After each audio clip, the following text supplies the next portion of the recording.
laawolkisal ko laawol peewal e ɓantal. Assalamu alaikum wa rahmatullahi wa barakatuh. Inna alhamdulillahi nahmaduhu wa nasta'inuhu wa nastaghfiruh wa na'udhu billahi min shururi anfusina wa min sayyiati a'malina. Man yahdihillahu fahuwa al-muhtadi wa man yudlil falan tajida lahu waliyyan murshida. أشهد أن لا إله إلا الله وحده لا شريك له وأشهد أن محمدا عبده ورسوله. يا أيها الذين آمنوا اتقوا الله حق تقاته ولا تموتن إلا وأنتم مسلمون. يا أيها الناس اتقوا ربكم الذي خلقكم من نفس واحدة وخلق منها زوجها وبث منهما رجالا كثيرا ونساء واتقوا الله الذي تساءلون به والأرحام إن الله كان عليكم رقيبا. يا أيها الذين آمنوا اتقوا الله وقولوا قولا سديدا يصلح لكم أعمالكم ويغفر لكم ذنوبكم ومن يطع الله ورسوله فقد فاز فوزا عظيما. فإن أصدق الحديث كتاب الله وخير الهدي هدي محمد صلى الله عليه وسلم وشر الأمور محدثاتها فإن كل محدثة بدعة وكل بدعة ضلالة وكل ضلالة في النار والعياذ بالله من النار. أخواتي في الله أوصيكم وإياي بتقوى الله جل وعلا، فإن تقوى الله خير وسيلة يتقدم بها العبد أمام ربه يوم القيامة. إن حوارنا اليوم يكون حول الدنيا وما حوت. يا أخواتي الكريمات، وعلمنا أن أعمارنا يفني بسرعة، تمر بالأيام والليالي يوم بعد يوم وليلة بعد ليلة، فيقبل الجديد ويقرب البعيد، وكل يوم يظهر في الحياة شأن جديد. انظرنا أخواتي الفاضلات كيف تمر الأيام والليالي يتعاقبان وكلنا إلى الله سبحانه وتعالى راجعون سائرون. كل حي سيفنى وكل جديد سيبلى وكل شيء سينتهي. قال الله تبارك وتعالى: كل من عليها فان ويبقى وجه ربك ذو الجلال والإكرام. فهانها منذ خمدة العين وانتباهتها يبدل الله من حال إلى حال أخرى، وتخرج الروح إلى بارئها وخالقها. الموت والآخرة هما الحقيقتان اللتان لا مفر منهما مهما طال الزمان أو قصر. قال الله تعالى: قل إن الموت الذي تفرون منه فإنه ملاقيكم ثم تردون إلى عالم الغيب والشهادة وينبئكم بما كنتم تعملون. في أي مكان تكونون سيأتي بكم الله جميعا. قال الله تعالى: أينما تكونوا يدرككم الموت ولو كنتم في بروج مشيدة. وإلى الله نشكو قسوة قلوبنا وغفلتنا عن طاعة الله الواحد الأحد الصمد الذي لا يموت. قال شاعر: تذوب من الدنيا فإنك لا تدري إذا جن الليل هل تعيش إلى الفجر. فكم من صحيح مات من غير علة وكم من سقيم حي من الدهر حين من الدهر، وكم من سخار يرتجى طول عمرهم وقد أدخلت أجسادهم ظلمة القبر. وكم من عروس زينوا لها زوجها وقد نسجت أكفانها وهي لا تدري. أرأي مسجد جلبة فاون يتدى الله سبحانه وتعالى ودر كهاني يترين تقول إن وودي إن يمبي وودالي إن جناجي وودالي إن كسيجي وودالي إن كل وودي إن يمبي وودي إن يمبي من كنكد وودي إن يمبي تيموبي وودالي إن تنغوبي وودالي إن بومبي وودالي إن layfuɓe waɗalen feetuɓe. Ihuti ɗon kadi o timmini tere men ɗen fof tawimo be teral mum no woni ka woni ngal ɓoylaaki. Waɗuɗo ɗeɗo golle hino hana yettede, hino hana jarnede. Nde wonno o waɗani en ko waɗanali bussi hino e min ko yimɓe kono a tawa e darde nden timma. Bussi e min ko yimɓe kono tawa tere ɗen timma. Bussi e min ko yimɓe tawa haqqille ɗen timma. Bussi e min ko yimɓe tawano ɓe wa'i non wana non wawɗen. Enen Allah timminani en fof gila e leydi hoore haa e reedu teppere. Allah timminan ma ko wiyete neɗɗange kon fof. Oɗo no haani jarnede, oɗo no haani weltanede, par ce que o waɗi ko o haani weltoranede. Hay sen limi nemaji Allah ɗi o jonni en ɗin en wawataɗi tigi tigi on andude no ɗi foti. aray haysi ko sabu ko tagu makon ɗum hara o arsikalima hay pus o waɗalima feetuɗo o waɗalima boyogeje o waɗalima tigi tigi on mo teral mum mayiri sengo ɗum ɗo tun yo hanuno jarude Allah weltanomo ɗe golle makko ɗo hayso o ɓeydananoma ɗon goɗɗum yonno haray bandiraɓe haray en fo ande gurdam men ɗam ko lannay ɗum ino lannude kadi no yawiri toɓɓere men nden ko fii o aduna mo wonɗen e mum ɗo enen ko ƴettuɗen ko garanti ko ƴettuɗen wona ko lannata heñen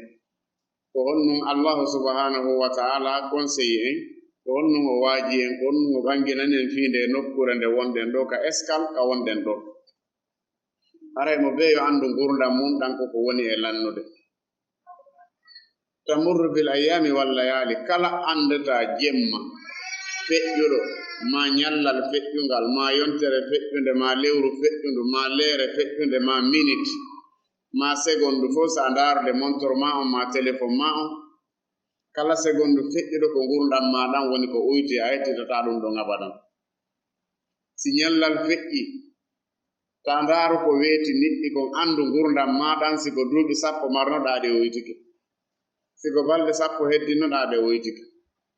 ɗum ɗo ko woni yawde kon fof ko gurdam men woni e uytade ñallal ɓaawo ñallal jemma ɓaawo jemma ndaren kadi ko hesuɗuno kon fof hiɗɗay ko woɗɗino kon fof hino ɓattade tu hari law aduna on fof no woɗɗodiri a winday ɗo lettere humpitagol nene mama bemma o yahay ɗo 6 mois lebbi 6 hara o lettere on yewtoyaali joni hande siɓe ka ngesa on yewtay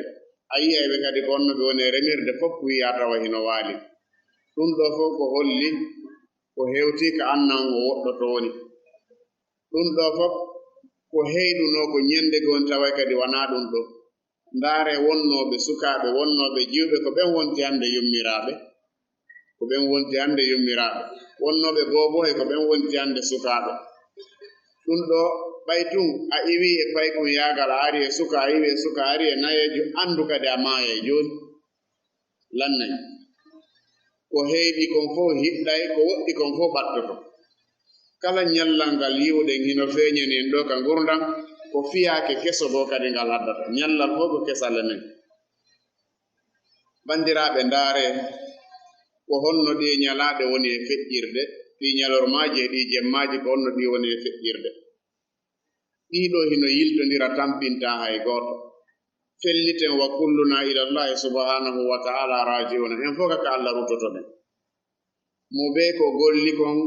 ko ɗaɓɓere arɗen ka hoore leydi ɗo en hootay ka allahu subhanahu wa ta'ala ko ton woni ko hooteten anditen ɗo si a hooti koko golluɗa kon ko ɗum ɗon woni tigi tigi on ko hettoyta ka mo on wono ka wonɗen ɗo exemple no ɗo mo be ko heɓi wono faala sago mum wadde batte ka mu'um ka leydi ka iwi ɗon ka leydi ka iwi ɗon mo be no faala wadde batte joni nun wona ɗo iwɗen ko laakara iwɗen arɗen ɗo ko laakara kadi woni ko hooteten sa waɗi batte ka mum a waɗali batte ka hootata ton haray hiɗa mari tigi tigi on probléme hakkunde ma allahu subhanahu wa taala anden kala ko wuuri maaye kullu hayyin sayafuna kala ko yiiɗa hino wuuri ko kullum yo ko neɗɗankeyo ande o lannay wa kulla jadidin kala ko hesiɗi kadi sa yabula pelleti hiɗɗay hande hiɗen jooɗi ɗo ko sukaaɓe ñoƴuɓe ñande goo tawoya enen ɗo en wawata sottinande hoore men hay fusti balɗe juuti anditen noon si nden ñalande hewti konnum kadi artoyta ɓaawo ɗon ko maayugol mo be yo waɗu ka hakkille mum kullu hayyin sa yafuna kala ko wuuri maaye wa kullu jadidin sa yabla kala ko hesiɗi tigi tigi on ɗum ɗon kadi hiɗɗay e kadi mo be waɗa ka hakkille muɗum la budda min yawmin ya'ti ala dunya la yujadu fiha hayyun illa Allah feere wo ala ñande goo weetu e ndi leydi ɗo tawa hay ñungi a yiyata ko waawi tawete hino mari wonkita fof lannin nde ñalande si nde tawalima nde taway goɗɗum goo ma nde taway woɓɓe goo tawa ko wuuri wo ala si wona allahu subhanahu wa ta'ala wa kullu shay'in sayantahi kala huunde kadi lannay o ko yeto hiɗen waajo ɗo ma hiɗen juula ɗo ma hiɗen janga ɗo ma hiɗen jombidira ɗo ma hiɗen waɗa commerce ñande goo ɗum ɗo no mari fen ɗum ɗo lanne kala golle ɗe yiɗa hino waɗa ko lannoje ko ɗum si allahu subhanahu wa taala wi kullu man alayha fani kala ko woni ka hoore leydi ɗo kon lanne man alayha sa yajini tigi tigon firoji ɗin enen ɓe jooɗiɓe ɗo koye hoore daalwal ngal jooɗi ɗen enen ɗo fof koye maayoɓe ayan ko ɗum woni en hollude kullu man alayha kala ko jooɗi ɗo kon fof faani koko lannata kala ko woni ka hoore leydi koko lannata kala ko woni ka gabon ɗo ko lannata o étage mo wonɗen e mum ɗo o lanne ndi leydi ndi jooɗi ɗen e hoore mum ko lannori ngu kammo ngu wiyeten lanne o yabuga ko heddoto yani heddo ko waji o rabbika ko yeeso jeyɗoma dul jalali wal ikrami jomiraɗo mangu e teddunga a alaɗo ko tawi hino heddo a golliranɗo golle tiyoɗe heddo o aduna mo wonɗen ɗo haala kan bobo ɓen kadi mo ɓeyo nangu bobo mum ka hakkunde kam mo ɓeyo jogi to bobo mum o aduna mo wonɗen ɗo garanti ala e muɗum fahanan e hino en ɗo enen fo hiɗen andi ko munzu hamsatul ayni wa intibahatiha yubaddilu llahu min halin ila halin ukhra yerko niɓɓata weeta yerko goɗɗo hinƴata allah no waawi sansidirde alhaaliji ɗi mo nawnano hanki ara ko kanko nawni hannde nawnunoɗo hanki on hara o dikki hannde wonnoɗo cameron to tawaymo ɗo hannde wonnoɗo ɗo on yaari cameron arsike makko on kadi allah jiɓaaki ko on to yaari ɗi wonkiji ɗi jogiɗen ɗi yalta siɗi yalti ko on to ɗi yahata ka allahu subhanahu wa taala ka allah taguɗoɗi ɗi yahata almaut mayde e lahira ko ɗiɗo ɗiɗi wiyete goonga mo tawete goɗɗo o wawatamo dogude goɗɗo o wawatamo yeddude mayde e laakara ko goongaji ɗiɗi ɗi goɗɗo wawata dogude kala ko gurdam ma juuti ɗan lanne kala ko gurdam ma juuti a fotta e mayde ɗan juuti ɗan raɓɓiɗe a mayay a yahay laakara kese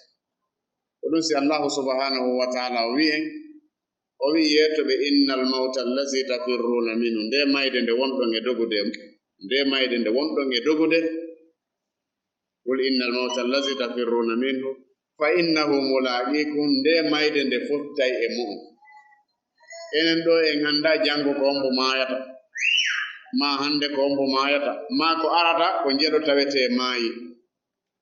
ɗum si allah wi nde mayde nde wonɗon e dogude ndaare enen ɗo hay hoore ma Musa yahay ka labutane si modi ma naɓali ma labutane haray hiɗa moni yani o yiɗalam ma o hettina fi am kala ko wawuɗa ñawdade mayde nden kande naɓete nde fottay e ma tuma leere nden yoni wo e pi kadi si tawi on maayi en maayi a maayi turadduna summa turadduna ila alimil ghaibi kaka allah anduɗo gundoji ko gerɗen ka hoore leydi ɗo kaka oɗo wonɗen e ruttade wassahadade kadi mo andi ko feeñi ko gollunoɗa jemma kon ko gollunoɗa sa fermi samburu ma on ko gollunoɗa ka dus kon ma an tun ko miijotoɗa kon a hootay ka oɗo allahji o sifanoma ɗum ko ɗum ɗo gollunoɗa ko moƴƴi kon yoɓeɗa ko moƴƴi ko boni kon yoɓeɗa ko boni ko ɗum fa yunabbi'ukum bima kuntum ta'malun allah yeeto on kala ko laatino ɗon hiɗon golla goobo on o yeeto on kala ko laatino ɗon hiɗon golla so deƴƴata on ƴewnay mo dow ma yahon ley tawi fi ayi makani takununa sayati bikumullahu jami'an kala nokkure ka wonɗa allah addoyta kala ka wawɗa wonde allah pelletti o addoyta enen ɗo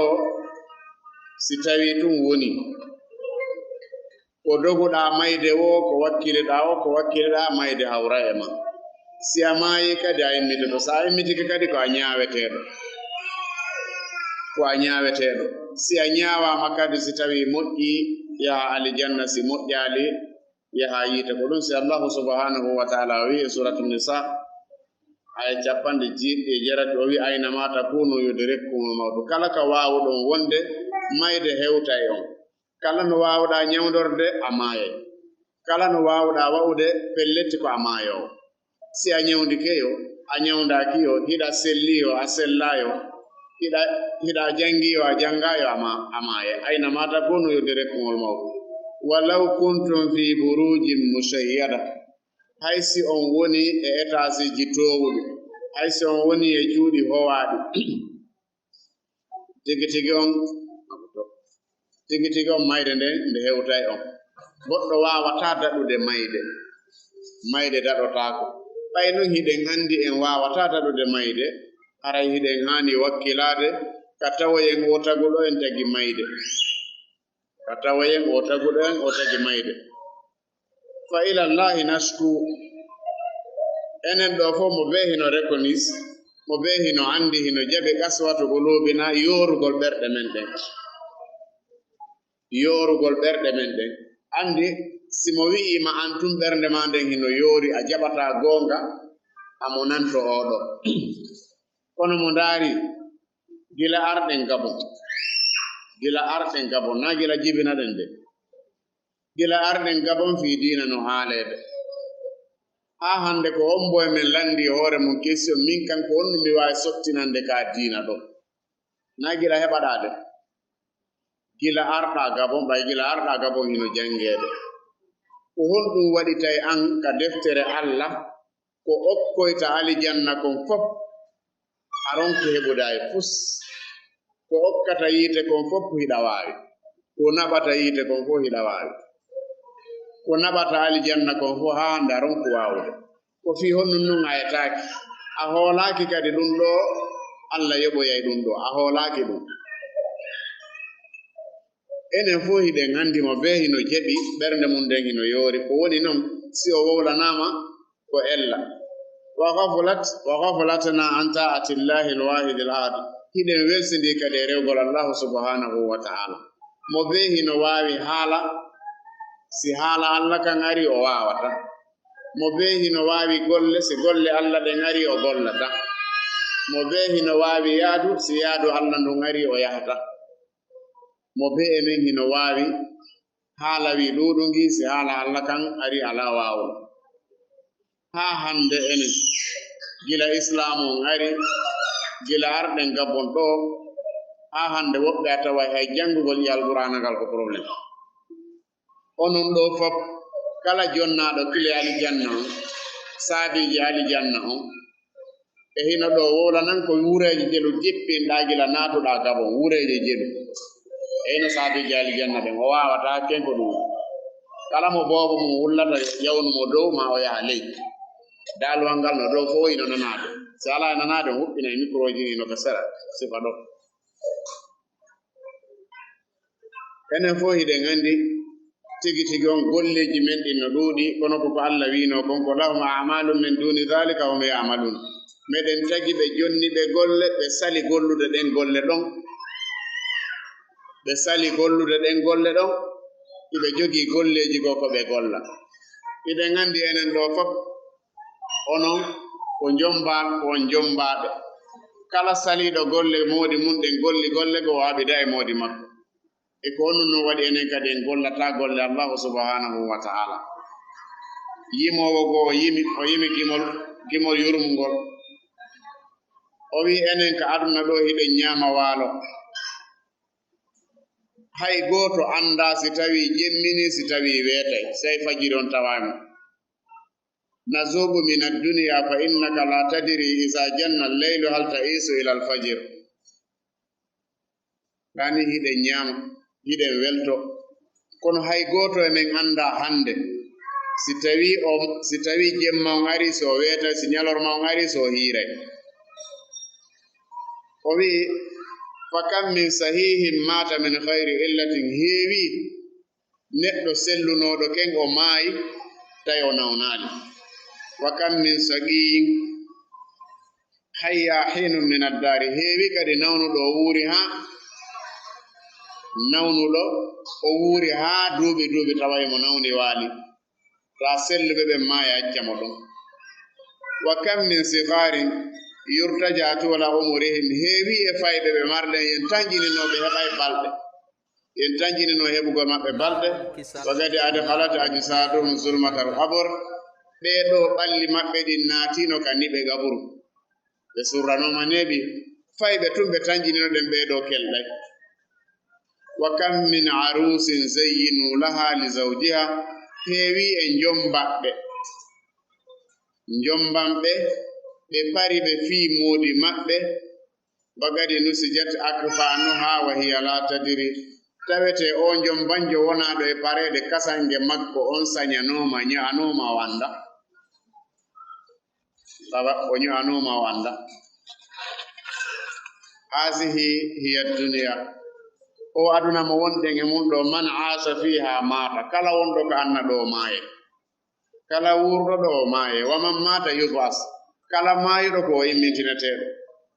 wa kullu ma huwa atin kala ko arata aray kala hunde si nde wiyama nde aray ko 2020 habbiɗen 2020 hewtay kala hunde si woni ɗum ko arore habbonde nde aray allahu subhanahu wa ta'ala o wi man kana yarju liqa allah kala tanƴiniɗo si o maayi o fottoyay e allah fa inna ajala allahi la'ati lajal allah ngal ko ara ngal suratul ankabut lajal allah ngal ko arowa mo beeno si tawi ko gonga hiɗa tanƴini a fottay allahu subhanahu wa ta'ala sanso jikku ma on wonde a sikkay hiɗa mari jikku moƴƴo hara jikku ma on moƴƴani wonde sikka hiɗa mari jikku moƴƴo hara moƴƴani wonde sikka diina ma kañino selli hara ka sellani wonde sikka hakkunde ma e ɓeygu ma hakkunde ma e moodi ma ino moƴƴi hara moƴƴani ko ɗum si allah wi mo be fata bayyenu eto tefa anda golle maɗen e jikku ma on siko ɗum ɗo naɓorte allah wi noon kala tanƴiniɗo si o maayi o fotta e allah yo fellutude ila jalla allah ngal aray o yahay nulaɗo sallllahu alayhi wa sallam e maaki man ahabba liqa allahi ahabba allahu liqa'ahu kala yiɗuɗo si maayi fottugol e allah hara allah no weltanimo allah kadi haray no yiɗi fottugol e makko hara no weltanimo par ce que sa yiɗi maayigol immiɗo tawa allah no weltanima a gollay ko allah yamirma kon woɗɗoɗa ko allah haɗuma kon wa man kariha liqa allah kala on añoɗo kadi maayugol fotta e allah kari allahu liqa'ahu allah kadi añey yani fottugol e makko ñande janngo enen ɗo fof wana hakkille ngakkira ɗen ko gollitirgol hakkille ɗen ngakkiri en no fanɗi e men landotoɗo hoore mum question landotoɗo hoore mum landawol min miɗo mari ɓiɓɓe tato miɗo mari ɓiɓɓe nayo ma ɓiɓɓe njowo est ce que min e ɓe ɓiɓɓe an ko allah wino e men waɗu konko ko min addira ko min woni e waɗude ka wona ɗum est ce que marɗo ɓiɓɓe nayo kono mi wa'ini hani wa'ude est ce que marɗo ɓiɗɗo goto kono mi wa'i ɗo ni hani wa'ude est ce que ɓe ɓiɓɓe an kono mi ne'iri ɓe noon ko noon islamu wino yo mi ne'irɓe selu ko honno nene ma e ɓen ma ne'irnoma est ce que min e moodi an kono haniri noon kono islamu landori noon min wondiri est ce que min e ɓeygu an kono islamu landori noon min wondiri si tawi wona noon koya wattu umaru radiallahu anhu umaru o wi'ayno o wi kulla yawmin yaquluna mata fulanu wa sayati yawmun yaquluna mata umar o ñande fo yimɓe ɓe wiyay oɗo kaarijo ma ñande go ɓe wiyay umaru kadi maayi ñande o a nanay kaarijo ma ñande go kadi ko am maayata yimɓe ɓen nana mayde nde wona probléme ko fottugol e allahu subhanahu wa ta'ala hara golla alay puisque ɗum ɗo woni probléme o galle ka wonɗen ɗo aduna mo wonɗen ɗo ko allahu subhanahu wa ta'ala sifani en fiyo aduna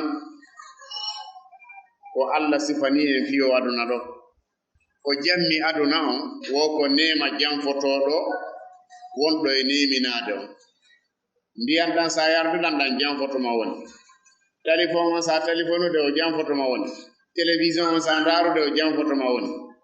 suudu ma ndu sa darinde ndu janfotoma woni allah jammi ɗo ko mata'ul hurur fa hayatuna ndareɗan gurdam men fof ko sonja ko ana on ko tampere tu no gasa onon rewɓe Gabon ɓen on wi'a e rewɓe annalla ɓen fof iɗon jeeya e rewɓe fowtiɓe ɓen wiyeteɓe no fowtiɓe kono mo be mon si ndaari ɗo golle mum ɗen onon ɗo fof no gasa ko gooto e nder sappo yiyoton fowtiɗo mo gollata golla e bimbe kikiɗe jemma e ñalorma kono yaasiɓen no wiya min mi yaali ka debbo fowti hewti Gabon ɗo hara onon wonɓe nder gaaɓen golleji ɗin ko bimbe kikiɗe jemma e ñalorma ɓe wi gurdam men ɗan ko ana on ko tampere wanayima nemaji ɗin ka aduna ɗo ko ibtila'u ko jarrabu yeedu ñande go won weetay ɗo tawa ala ko ala ka suudu ma ñande go tawa yahi e nokkure go tawa ko heɓete kon fof ala e pus hay ko ñamete ala wa mulku ha laamateri ngun ka anna ɗo fana on koko lannata sa ari e nde nokkure ɗo ara iɗa laami ñande go tawa iwi ngu laamu ngu jogiɗa ɗo a yaha ka faalɗa a ñama ka faalɗa a ɗanoto ha sa e faalaɗa ñande go kadi taway ɗum ɗo iwi ñande go taway ɗum ɗo iwi gurdam ɗan ɗo ɗan juuti gurdam ɗan ɗo ko raɓɓuɗuɗam ɓeyɗan hulɓini kadi ha feƴƴiti ayiya mo wonduɗa ɗo ñande go nana o ma ñande go nana o yani tension gerte ha ronke ñande go tawa o wappirama ñande go tawa o yehi Allah sifani en fi o aduna Allah wi en o aduna ɗo o wi ya qawmi innama hazihi lhayatu dunia mata ɗan gurdan aduna ɗan yiɗon ɗo ko jamfani ko nemani kono ko jamfa ko mata'ul hururi wa inna al akhirata hiya darul qarar ko laakara on tun woni galle ñiiɓal neɓuɗo ɗo duuɓi jowi a taway o eggiɗo e quartier ji nayi jowi ɗi o eggi e muɗum kaw yahi wota o heƴata ɗum o tawa ɗo wonanakimo ko ma o egga woɓɓe men hino ɗo rewi e ɓeyji nayi jowi si ari Gabon ɗo anda kadi konto sakkitorto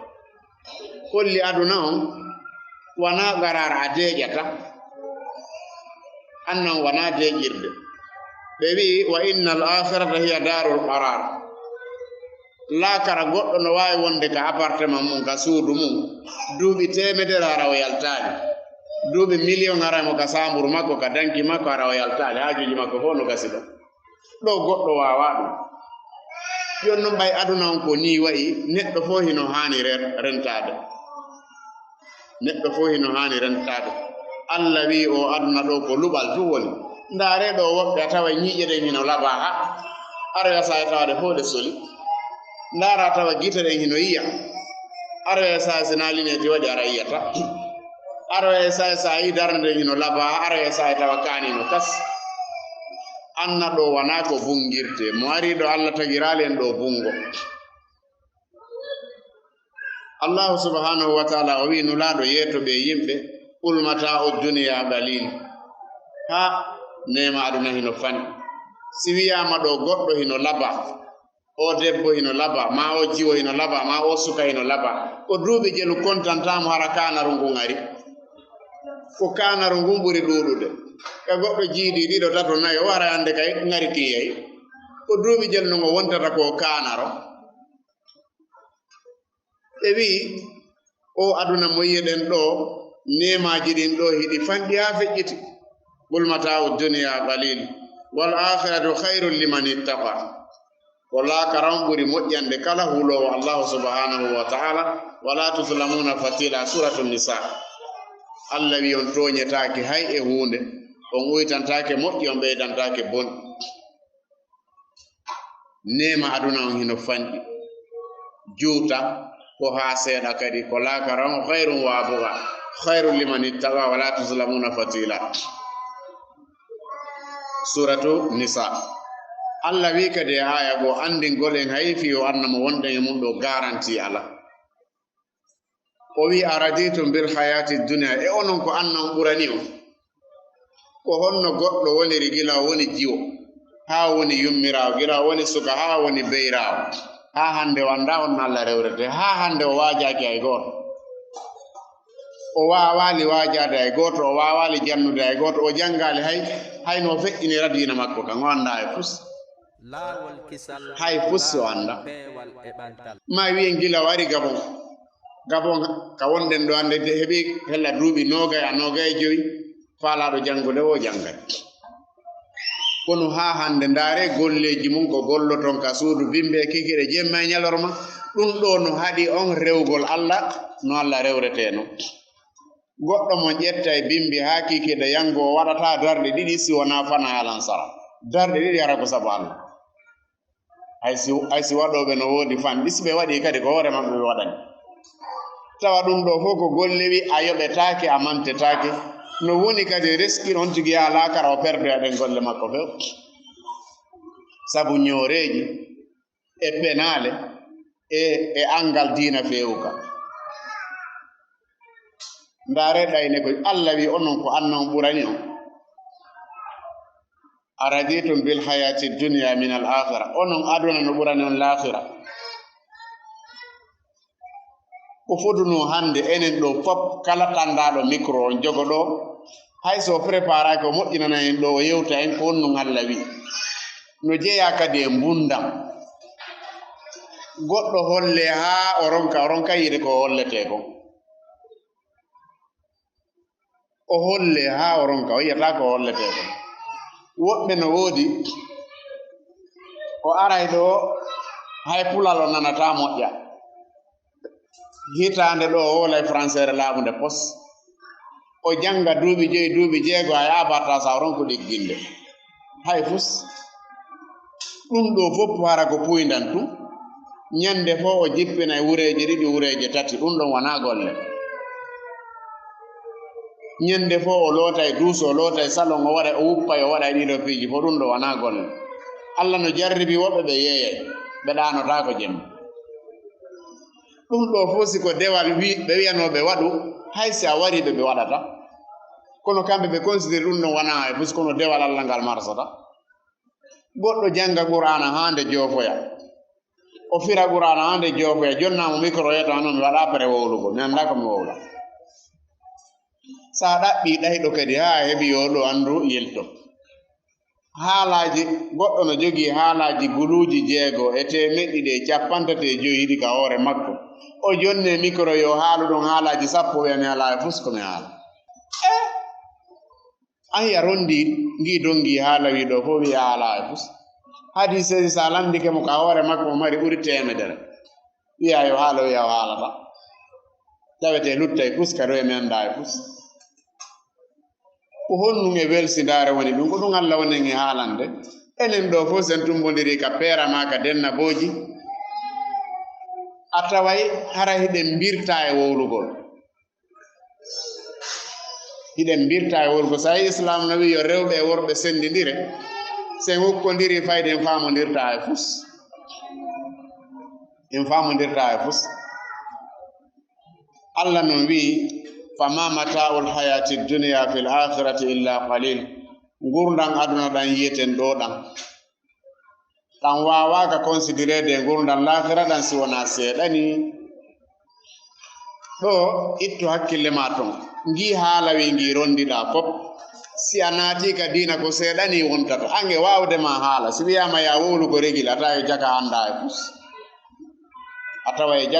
e fus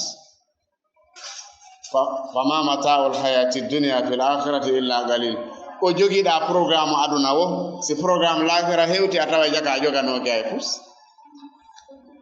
wono andirɗa ɗo si a landama ya ɓeydi tan yimɓe ɓen on sonjamo jogiɗa ɗon ha gayna ɗum ɗo sa yehi ka lakara kadi ko ɓuri noon sattude woni sa landama question kadi ka lakara ko ɓuri sattude par ce que a jannay sa hewti ka lakara a jangay a jannay kadi malaika ɓe garay a janginay ɓe par ce que so ɓe ari ko ɓe wiyata taw ko man rabba ko mboni jeyɗo a janginayɓe ko mboni jeyɗo ma ɓe landotako ko jangata ka université de ko jangaynoɗa ka jardin kon ko ɗum ɓe landotoma a waɗanay ɓe darsu premier ma jippa go ka lakara ko darsu waɗata moko baɓe ara meɗen ngari ko jangaynoɗa ko meɗen ngari a jangimi man rabbuka on mboni ɓe landoma question ma janginaɓe ko on no woni ɗum man nabiyuka wama dinuka wama kitabuka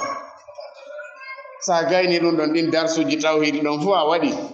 ɓelandoma gurdam maɗa non gila heɓaɗa ko nu gerɗa on darsu kadi a waɗaymo mi wawata marsata ko neɗɗo foppudo yo heɓulo o anda ka arɗen ɗo wana sama kala arɗen ɗo ko soobe joɗɗini en ɗo ko soobe woni ko joɗɗini en ɗo Allah wi kadi oɗo ko suratul tawba woni o wi en suratul qasas aya 60 wa ma utitum min shay'in famata'ul hayatid dunya kala ko jonna ɗum sa heɓi ɓiɓɓe ko luɓal aduna sa heɓi jawdi ko luɓal sa heɓi gorko kendejo ko luɓal sa heɓi ngari ko luɓal sa heɓi kanaru ko luɓal kala ko marɗa ɗo Allah wi mi luɓe sa heɓi cellal ko luɓal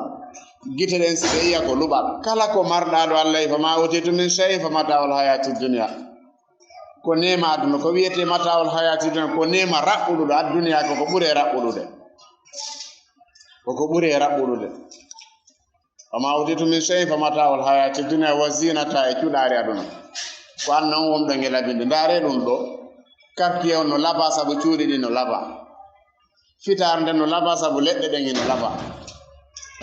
tumpodiral ngal no laba sabu yimɓe ɓen ino laba kono ɗum ɗo fof ko luɓal duuɓi 50 50 50 enen ɗo fof kala tawɗo hino wurata fayɗo nafata ko haray pus ko nafatala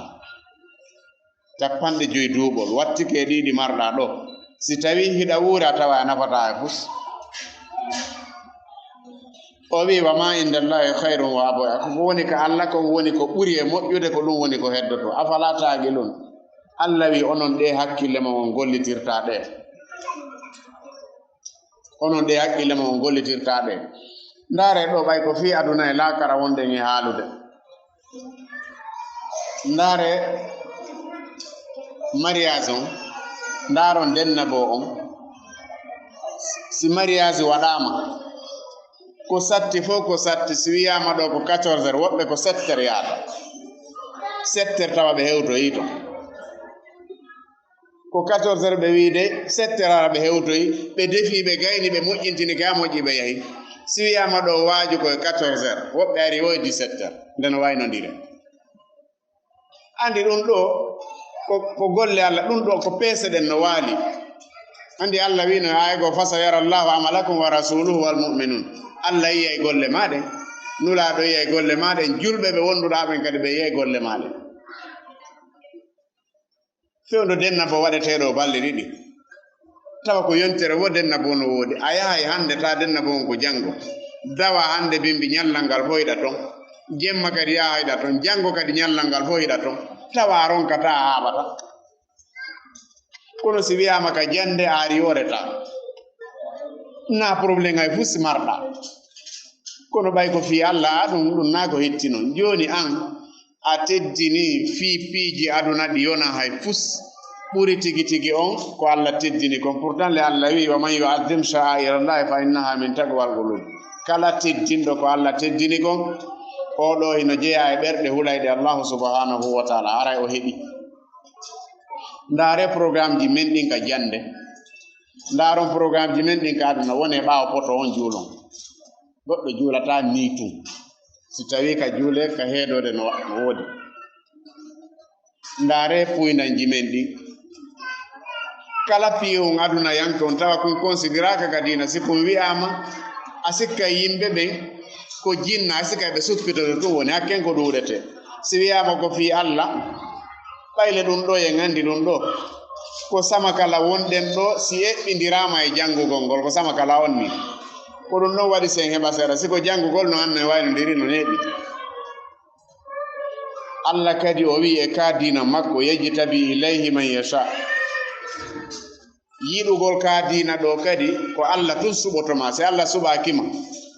ko golleji aduna ɗin jaɓite ko ɗum annoto tan si Allah suɓakima ka dina a heɓantaka tan few no woodi ɗo woɓɓe hiɓe mari golle ɓuri en hiɓe mari ɓiɓɓe ɓuri en hiɓe soñji ɓuri en kono si wiyama fi Allah on haɗotaka ko ɓen tawete assabiquna ulaika almugarrabuna fi jannatin naimi yo Allah waɗu en e ɓen woɓɓe na ɗo si fi Allah hay sara aka binde lekkol ɗo ɓe hoɗi waajete ɗo haa waajo ngon gasa si ɓe arana sa landi keɓe wona taxi ɓe yoɓata na defugol ɓe woni kono seytan no wiya ɗon yo ɓe jooɗo ta ɓe arata ɗum ɗo fof ko fayere ni kadi miji tigila heɓaɗama gila janɗuɗa kam min habibin wadda ana heewi weldiɓɓe men ɓe waynodirɗen e mum fewta ɓe mayino wa kam min garibin dafanna heewi kadi fami men ɓe surruɗen ma ɓe tawaɗen ha maayi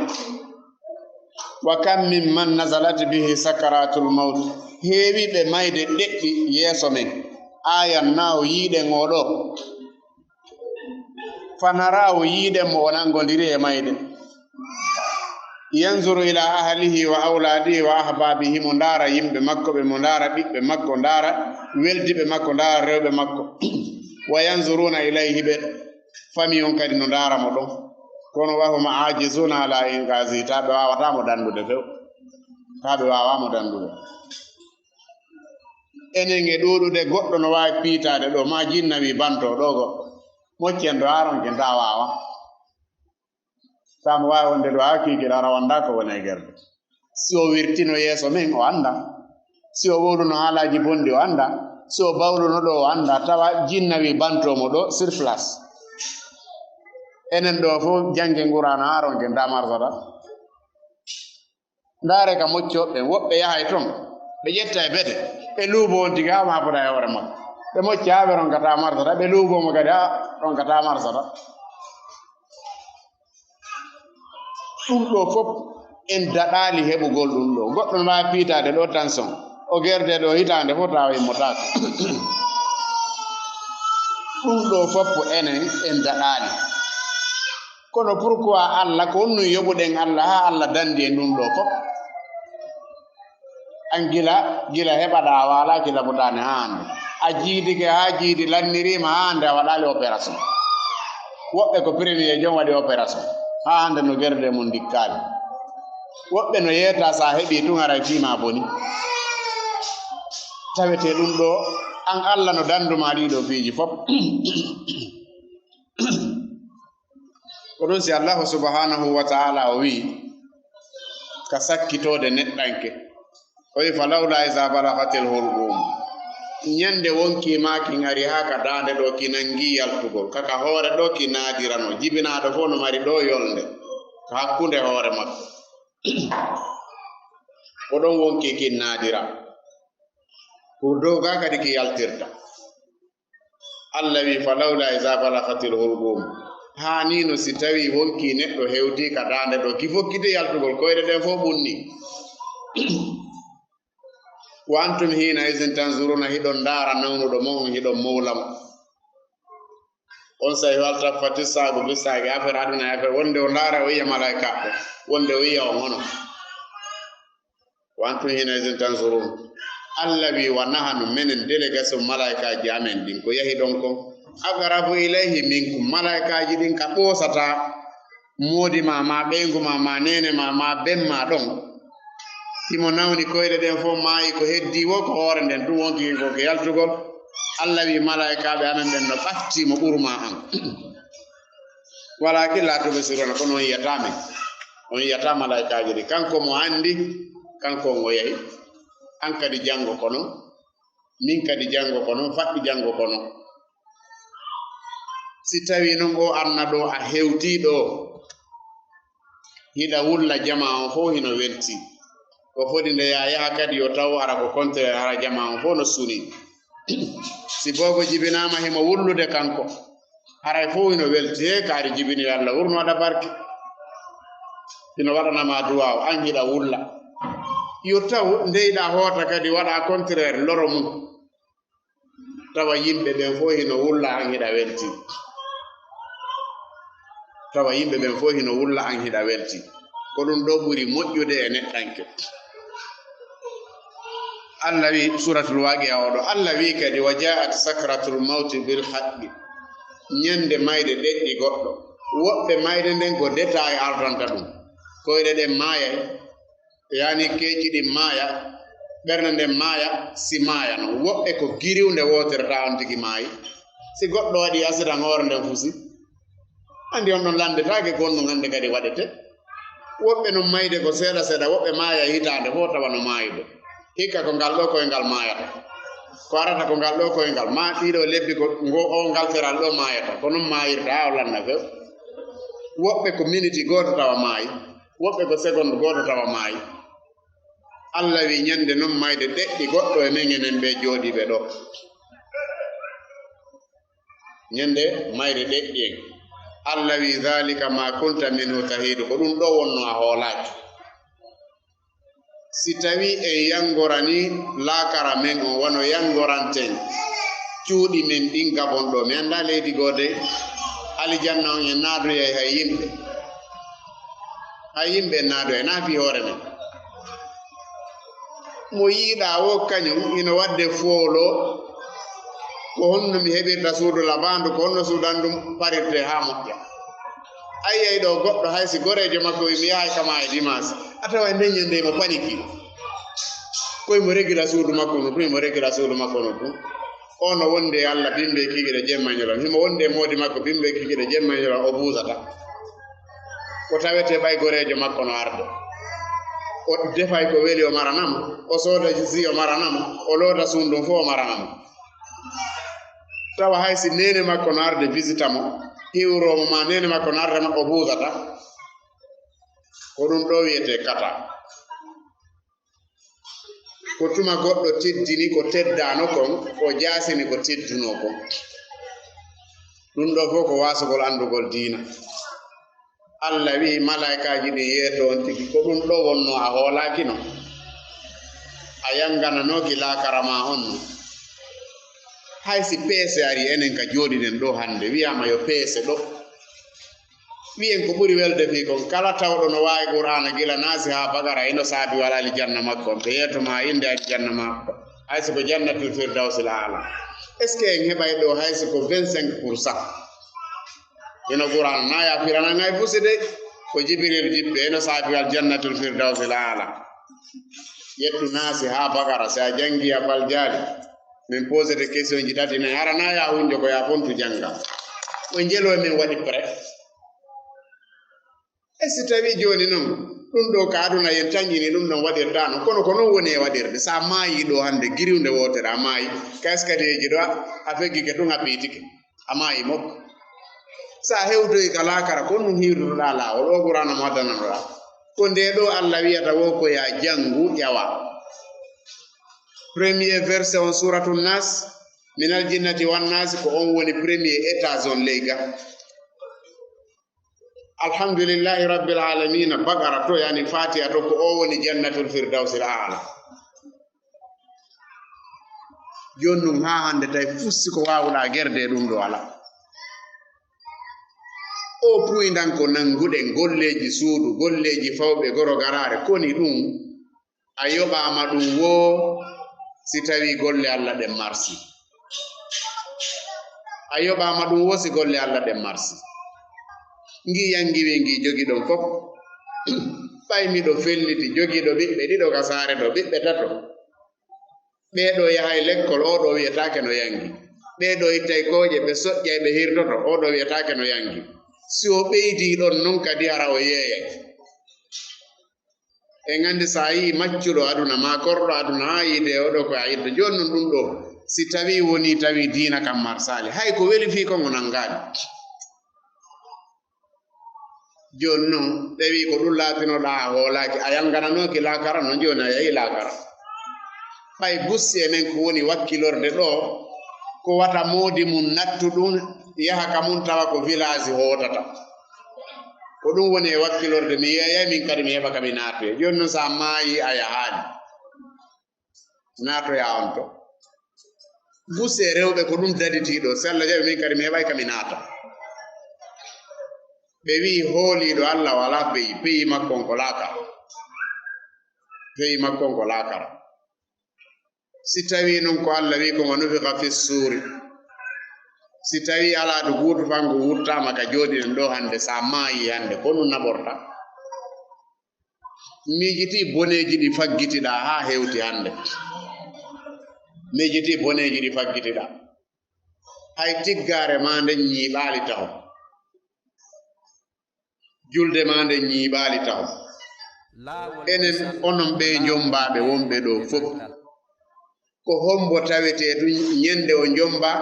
tawi mo kontini julde e jande ha hewti ka o jooɗiɗo ande jiru ñande o mariage selen ɓawoton d'abord ɓawoton ari ko huma mbinne gila o jomba ɓayene ko ɗum woni moko bayagal fota o jombama he kare woni moko ba ande o jombi gila nden ñande ko hombo woni tawete tiggare mum nden hino timmi jande mum nden hino timmi julde mum nden hino timmi korka mum kan hino timmi an non o désordre ko wannoɗa ɗum ko ɗum mapinama ha hande hiɗa hiwro ɗo naasi on belkeje wana firo wana ƴiya wana hay fus on tigi anda ko on ɗum gerata ɗum mapina on tigi enen ɗum mapina en si dargal dariki hande ko onno gerratamo ko golle suudu naɓorta ka ko julayagal ma ngal naɓorta ka ko yaadu denna bo ko ɗum naɓorta ka ko yaadu mariage ko ɗum naɓorta ka ko paro yeeɓoma ko ɗum naɓorta ko ɗum naɓorta Allah wi zalika yawmul wa'id ko ñalande nde fof foda kullu nafsin za'iqatul maut mo be maayi si a maayi non ko ɗum hande si dargal ngal darike ka joɗɗen ɗo hande ko on ɗum hiwritoytoɗa Allah laawol ko on ɗum marɗa ko hiwritoɗa laawol enen ɗo fof hay julde si vérifiama heɓata ɗo hay 50% anduɗo Allah wi ko fodorel wa ja'ati kullu nafsin ma'aha sa'ibun wa shahidun wonki fo ara hino wondi e ɗo woki on andi enen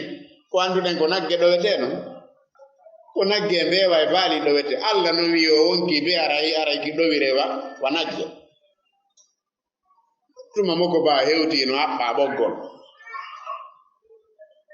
ino jokkiri malaikajo waaden e bare kummu ɗum ɗo fof tawete ko angal golle moƴƴe ɗum e golle moƴƴe ko Allah landi en kon ɗuuɗa hay seeɗa kono kala ko goɗɗo golliri angal hakkil o wawata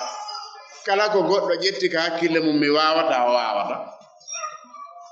e nder leƴƴi ɓale ɗin fof yi'aka ko honnum ɓattodiri e arabu ɓen ka famugol dina hewti haade pulal ala kala pullo janguɗo o wi min mi wawata o andu ko hakkille makko ɗen woni ala e mum sina ɗum o waway leƴƴi ɓalaji ɗin fof ala ɓattiɗo arabu ɓen famugol ka dina hewti haali pulal foti ko gorko foti ko debbo foti ko gorko foti ko debbo joni noon ya mari ɗowoma on ko windanɗoma bussi on golleji bonɗi ko gollaynoɗa kon andi enen hiɗen sikka golleji bonɗi koko ɗayneten hoore men kon si goɗɗo waɗi zina ndehimo wowla o wowlata fi zina min na faññude ande mi yarali beere o wowlata fi zina goy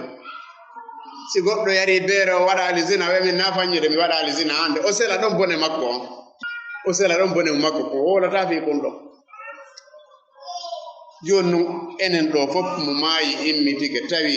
wuurɗo gabon lewru woturu pet ma hitande wotere ma duuɓi ɗiɗi o landoyama fi dewal tawi o anda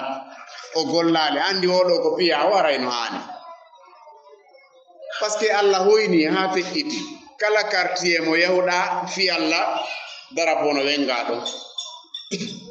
si a mari a janggay si a ala a janggay sino woɗɗi a janggay sino ɓatti a janggay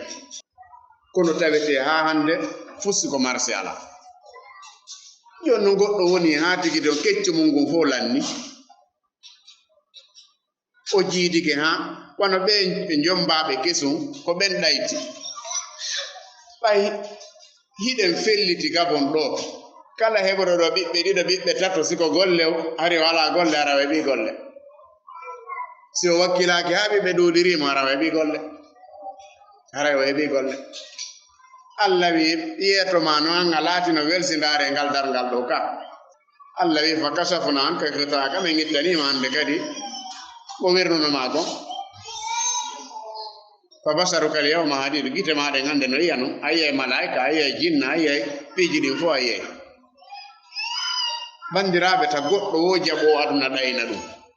ta goɗɗo o jaɓu ngari munkin ɗayna ɗum ta goɗɗo o jaɓu foofere mum nden ɗayna ɗum en araɗo sama kala na yeeyugol tagira ɗen en tagiraka yeeyugol en tagiraka puynan voyage go ko tagira ɗen fof ko dewal Allah ɗum ko ɗum ɗo ɗum tagira ɗen na yanganagol worɓe tagira ɗen na jippingol wureje jane wona ɗum tagira ɗen ko tagira ɗen wo ko rewgol Allah ko yiyoton iɗo yewiti ɗo ko jangugol nde deftere Allah wawande famande gollitirande ko ɗum ɗo ɗum woni fatire na hollugol jikku bonɗo tagira ɗen ko jikku ma moƴƴi wo ko ne aniɗa moodi ma wo ko ne aniɗa nene ma e ben ma wo si golle Allah ɗen marsali ko perdi kon fo ara ko an ɓuri perdude boboɓe ɓe mo ɓe jogi to bobo mum mo ɓe jogo bobo mum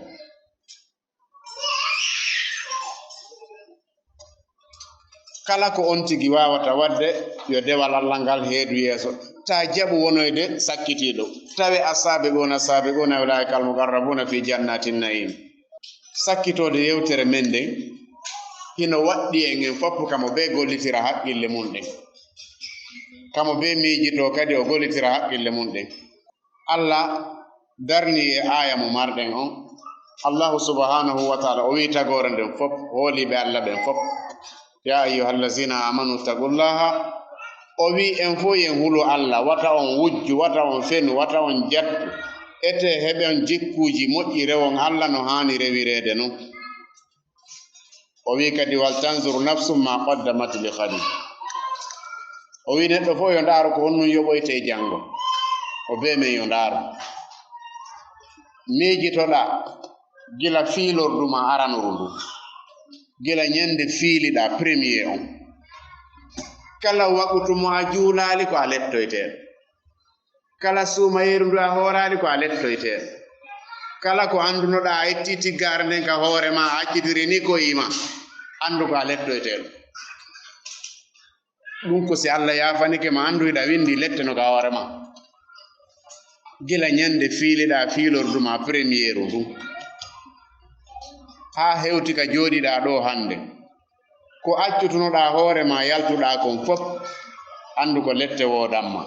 ko a juulano kon fof ko lette wodanma ko a hoorano kon fof ko lette wodanma ko a lotanoki longal tuma fiilo ndu landi fof ko lette wodanma ɗum ɗo fof piggal no habbima andi enen ha hande ɗum maapina en enen on degamo wannoɗen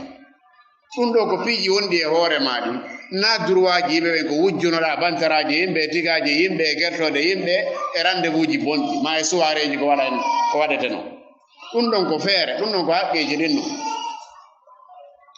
Allah wi miijiti ndaara gila fiiliɗa fiilorduma aranu ko honnum golluɗa si a maayi hande ko Allah yoɓoye honnum e golle marɗa ko honnum e golle marɗa Allah wi wal tanzur nafsu ma qaddamat li ghadin wattaqullah Allah wi hule Allah Allah wi hule Allah si a ndaari a tawi e jaka a yoɓaki hay fus ko honno gerata ha Allah muntane ɗi bakkatuji ɗi wannuɗa ɗo fof duuɓi sappo tiggare ñiiɓaali e hoore ma andi ko juuluɗa kon fof jaɓaka duuɓi sappo ko fiilotoɗa sakki lewru kon fof anda no lootorte duuɓi sappo julde ma regila duuɓi sappo suumaye ma regila an ɗum ɗo fof maapinama ɗum ala susi ka hoore ma ɗum ɗo fof an maapinama an ko maapinma o ko ndu reedu ma yewtu an ko ndu reedu ma maapinma tum kala ka moƴƴere waɗete a tawetake kala ka bone waɗete hiɗa nder ton o wi hule Allah inna allaha khabirum bima ta'maluna Allah no andi ko golloton Allah no andi ko golloton Allah no renti golleji mon ɗi suratul hashr hakkitoro on o wi ya ayyuhannasu ɗo ko anna Allah on fof o noddi o wi koni inna wa'dallahi haqqun ko Allah fodunoma a heɓay kon a heɓay fala takhurrannakum alhayatu dunya wata o aduna ɗo janfo on yanganoɗen taguɗo en on fiyo en wono e malaɓe ñande jango golle laakara ɗen fof si enen jooɗiɓe ɗo ɓe en darama en taway hay feccere en waɗaɗo golle laakara ɗen ala e min joɗɗinteere ɗo wolno en julde kande fuɗɗi ha kande hatti arawfal jaali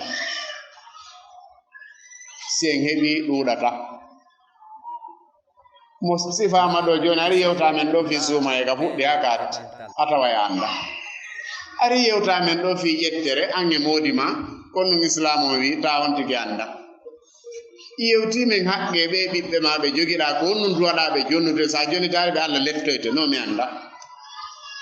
haqqe taguɗoma addi ɗo on ka horle ɗo mi anda moodi ma adduɗoma gabon ɗon kon ɗum e droit mara no mi anda he Allah wi wata o aduna jam fo on wurere nde yiiɗa o e andi ko kilo jeɗu nde sorata saaku maaro sodaɗo fo yiɗa andi ko balɗe jelo wonata ka sudara o lanni an wiya ala hakki siko yimɓe tato e andi ko kilo jelu defete o wi fala tahurannakum alhayatu dunya wala yahurrannakum billahi algarur wata jam fo e rewgol Allah seytane wata aduna on jam fo inna shaytana lakum aduwan fattakhisuhu aduwan bobo on seytane ko gañom on jogitemo noon kadi gañom seytane ko ɗi golleji wonuma e hollude he a lotali koye paykoye ma he a waɗira ɗum ɗo ni he anda sa yahali jande he hiɗa nawni hoorema no Musa tawa si weeti bimbi ko an aɗoyto ha yeeyoɓen ka mars ko an aɗoytoɓe toon an wino ɗo eno nawni o wi jogite seytane kadi gaño innama yadu hisbahu liyakunu min ashabi sair suratu fatirin aya 5 o wi seytane kadi ko noddata ko yimɓe makko ɓen fiyoɓe laatoyo jeyaɓe yimɓe yiite o golleji ko wonɗen e gollude e ɗi cuuɗi men oyten ɗum waawen jangude oyten ɗin ndaren honno rewreten Allah enen haali pulal hiɗen bonni Allah bonnereji adinoɓe yo sakkitiɓe yo ɗo yo jombede a tawa kañum no jogii probléme hakkude men en anda ko on to goɗɗo wonata mo ko ba hiɗen bonni bonnereji boy ɗi duwaɗen tubude rutto hiɗen welsidi kadi ka dina men ha ronkuɗe ganduɗa e fus goɗɗo wawata gollude ko anda ɗum nafamo ma dadi to ɗen wakkiloɗen si wiyama fi Allah tamo be hino dariti wonugol asabiquna ɗum welaafi asabiquna ɗum welaafi wonoygol binde Allah subhanahu wa ta'ala welaafi ta on hoolotum min ɓaymi yahay ka waaju ɓaymi janngoyay yo deesudu ka haqqille ma janngoɓe ɗo ɓen fof ko min ɓurata ɓe mi ɓurayɓe janngude mi ɓurayɓe tinnade si waaju ari min kadi mi ɓurayɓe fof kono an naaka jande wanaaka waaju wanaaka firo wana heedugol yeeso ala min yiɗuɗo heedugol yeeso mo be kañum ko ɓawre ɗum yiɗi non min mi anda jonno e yiɗi ñande janngo wonoyde binde Allah subhanahu wa ta'ala haray ko yen ɓeydu wakkilare ni wanani